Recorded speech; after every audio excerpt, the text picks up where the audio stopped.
Primero, buenas tardes y vamos otra vez a la cueva. Nunca es suficiente.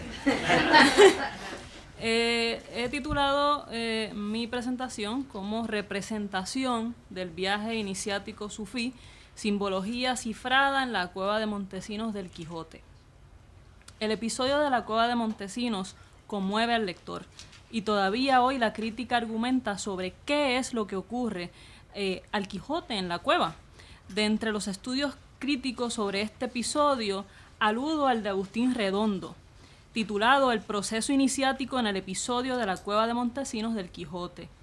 Concurro con Redondo en su planteamiento fundamental, ver en la cueva de Montesinos la representación de un proceso iniciático del protagonista, es decir, de Quijote. Redondo encontró la representación de la cueva y la soga en cuentos folclóricos medievales que representan el proceso iniciático del héroe. Propongo ampliar aún más el espectro de posibilidades y tirar del hilo intuitivo que Redondo ha demostrado puede descansar en el proceso iniciático. Mi lente se mueve hacia Oriente, en especial a la cultura islámica. Cambio de referente y ahora pretendo ir a la especificidad. Intento colocar el episodio de la cueva de Montesinos como representación del proceso iniciático sufí, es decir, misticismo islámico. Parto de la simbología mediante la cual Cervantes elige articular el episodio. No se trata de interpretar solo la bajada del Quijote a la cueva, sino de la preparación y lo que acontece post-descenso. Las descripciones que surgen en el momento en que el Quijote se encuentra dentro de la cueva, en voz del narrador, también servirán al análisis, y las intervenciones del primo y de Sancho, cuyas palabras han pasado un tanto inadvertidas por la crítica. Prestaré atención al detalle, a cómo Cervantes, mediante la palabra, a través de la incorporación de símbolos tan representativos en textos sufís que describen el proceso del iniciado en el camino espiritual, podría mostrar paralelos con una larga tradición. Conviene ir sobre el texto cervantino e ir incorporando al análisis las teorías que sustentan mi propuesta. Al Quijote le urge ir a la cueva, pero a diferencia de otras aventuras que decide emprender solo con la compañía de Sancho, en esta ocasión dice necesitar un guía, y cito, pidió Don Quijote al diestro licenciado le diese una guía que le encaminase a la cueva de Montesinos. Fin de cita. El camino parece ser desconocido para el Quijote, pero para el primo no. Las ansias dominan al valeroso caballero y desespera de solo pensar en la cueva, y cito, porque tenía gran deseo de entrar en ella y ver a ojos vistas si eran verdaderas las maravillas que de ella se decían por todos aquellos entornos. Insiste en apreciar con sus sentidos, con la vista, aquello tan asombroso que contiene la cueva, pero que él ignora. Paradójicamente, tiene los ojos cerrados cuando sale de la misma. ¿Qué vio? ¿Cómo lo vio si tenía los ojos cerrados? Si dormía. Al continuar el camino, el primo advirtió a Don Quijote que era, y cito, menester proveerse de sogas para atarse y descolgarse en su profundidad. El primo sirve de guía, como se verá, de guía espiritual, y le dice al Quijote, posiblemente su iniciado, aquello de lo cual necesita disponer para conseguir su cometido.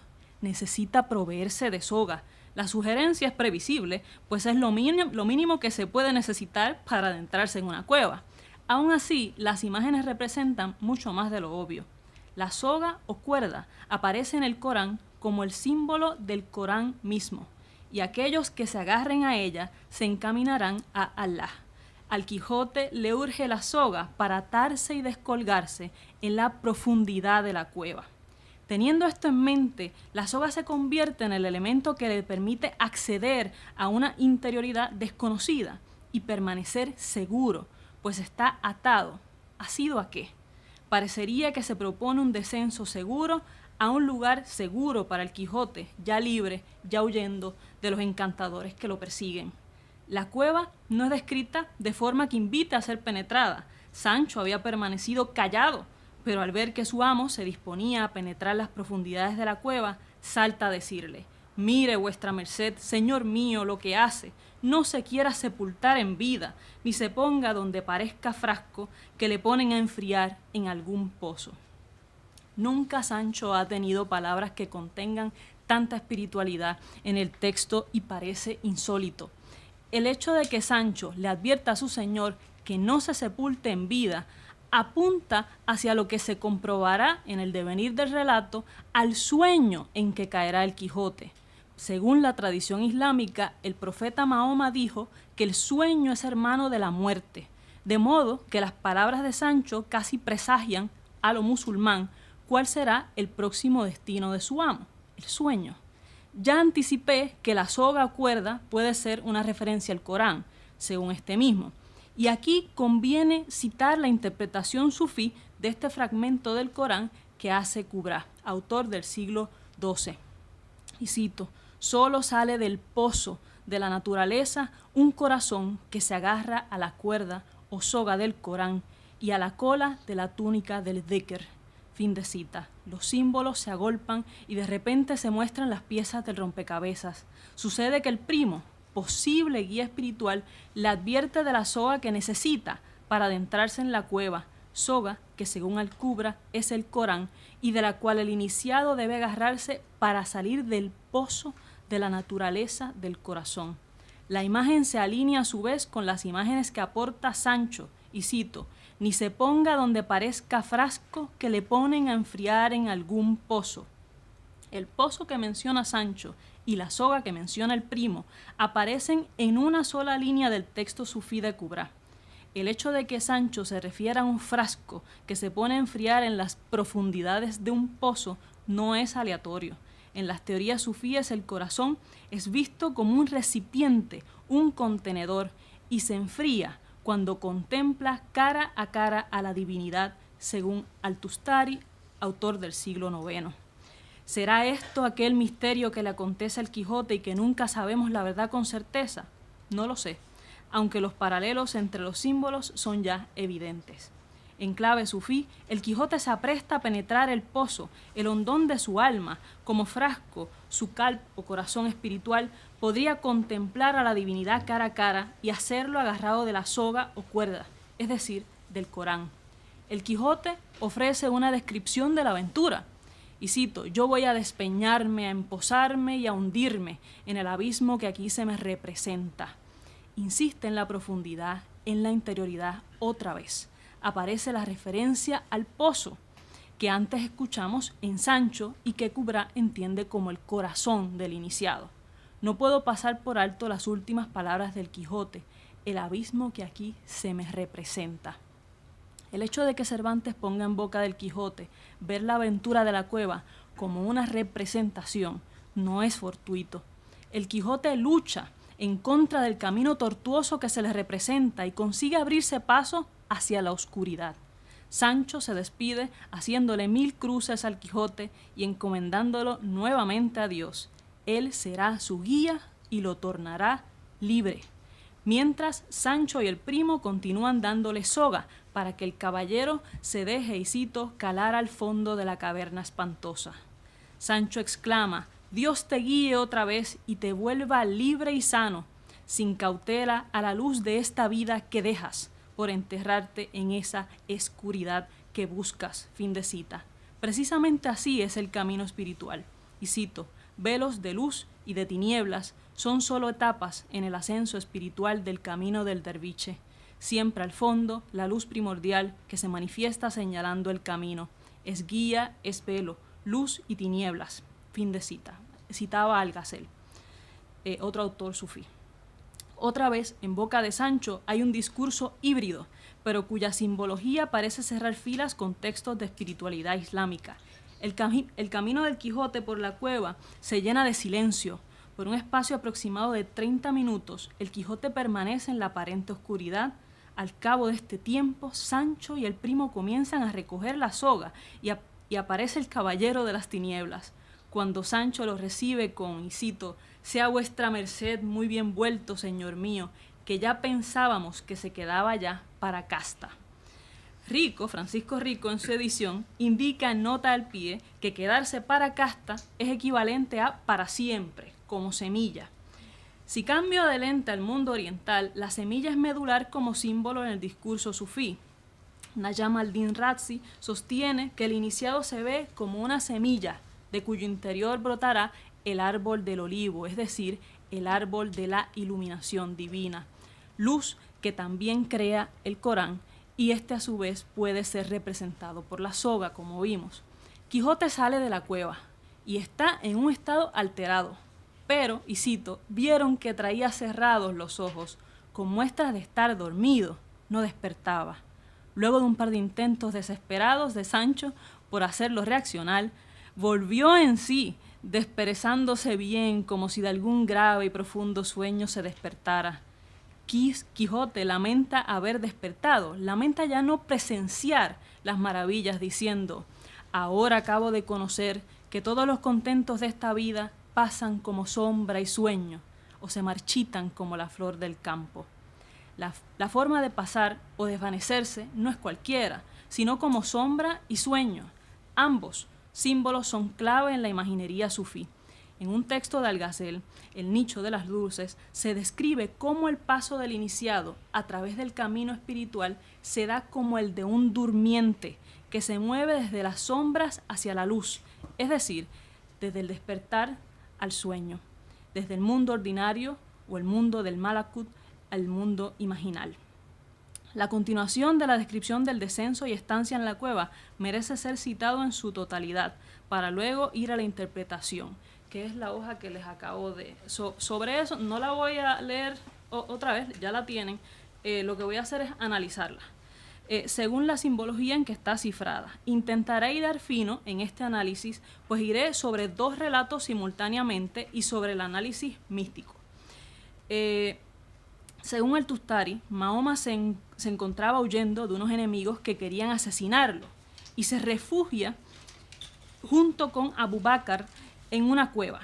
Al llegar los enemigos observan que en la boca de la cueva hay una telaraña y una araña posada en el centro. En otras versiones es una paloma en su nido. Al verlas, los enemigos de Mahoma desisten de entrar a la cueva y se retiran, pues asumieron que nadie podría estar adentro de la cueva. Para el Tustari, este episodio de la vida del profeta de Mahoma tiene una lectura mística y él la resume en lo siguiente: The abundant sufficiency of direct encounter with God, attained through my good opinion of him, is like the spider's web covering the cave's entrance. God opinion has traversed every veil.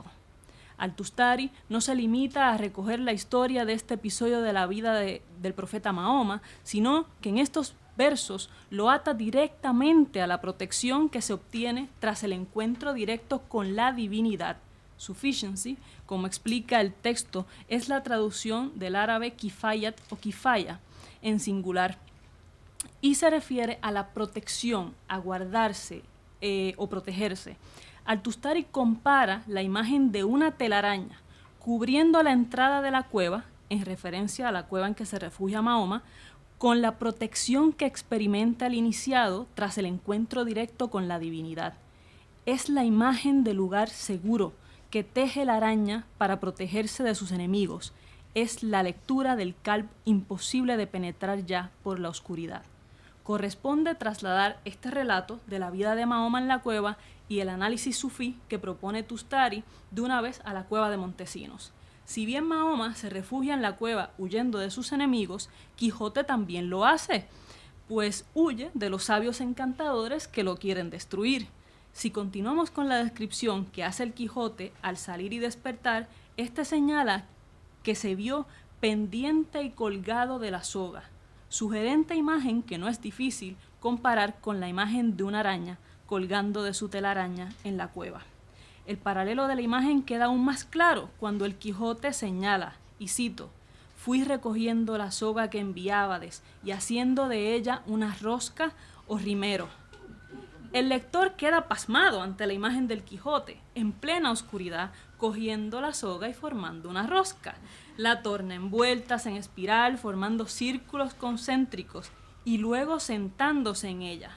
Podría decirse que el Quijote, cual araña, teje su telaraña y decide aguardar, protegerse en el centro. Si opto por analizarlo de acuerdo a la segunda imagen que Cervantes propone para la cuerda, el rimero, el Quijote amontona la cuerda, pues un rimero es un montón de cosas puestas una sobre otro. Imagen que tendría un paralelo con el nido de la paloma del cual habla Tustari. La rosca o rimero que propone Cervantes es el nuevo hábitat temporal del Quijote y ya no parece del todo enigmática. Si hilamos más fino, surge una pregunta. ¿El Quijote pisa el fondo de la cueva o está en el aire? Si no coloca la soga, echa rimero rosca en el suelo de la cueva. La imagen nos acercaría aún más a la telaraña del relato de Mahoma. Vamos al texto, lo tienen ustedes. Haciendo de ella una rosca o rimero, me senté sobre él, pensativo además, considerando lo que hacer debía para calar al fondo, no teniendo quien me sustentase. Léase que se sienta en la rosca o rimero a pensar cómo calar al fondo, es decir, no está en el fondo. Si no tiene quien lo sustente, ni está en el fondo, entonces está en el aire. Cual araña en su telaraña, Quijote está en su soga, vuelta rosca, convertida en espirales o en círculos concéntricos de soga, soga que según cubra es el propio Corán, que a su vez está hecho de luz divina. Entiéndase así que el Quijote está suspendido en la luz y gracias a la luz. Como la araña en su lugar seguro, Quijote en su lugar seguro, telaraña y rosca quedan hermanadas. Al ir sobre más detalles del discurso místico de Tustari sobre la cueva, este dice que la telaraña cubriendo la entrada de la cueva es una alusión a la cueva de los místicos, Arifún, que comprende su secreto, sir, más íntimo o interior, y su contemplación del Señor de los mundos, cuando el iniciado ha alcanzado la estación del encuentro cara a cara con la divinidad. Partiendo de este discurso, el Quijote y su tejido de soga que lo sostiene dentro de la cueva representan al iniciado, en pleno descubrimiento del secreto más íntimo que se encuentra dentro de la cueva mística, en el interior de su calp, es decir, su corazón espiritual. Al-Tustari compara a la telaraña, pues ésta rodea o cubre el corazón con el iniciado en su estado más elevado de protección por la divinidad. Dios rodea al iniciado de su secreto íntimo, como la telaraña rodea a la araña. El Quijote duerme como iniciado, el sueño espiritual, tal vez, o a propósito, bajo estos paralelos orientales, queda rodeado y protegido por la soga, símbolo del Corán, hecha de luz divina, en forma de rosca, como tejida, como telaraña, y él, elevado del suelo, suspendido en la cueva, encapsulado en el secreto más íntimo de su corazón.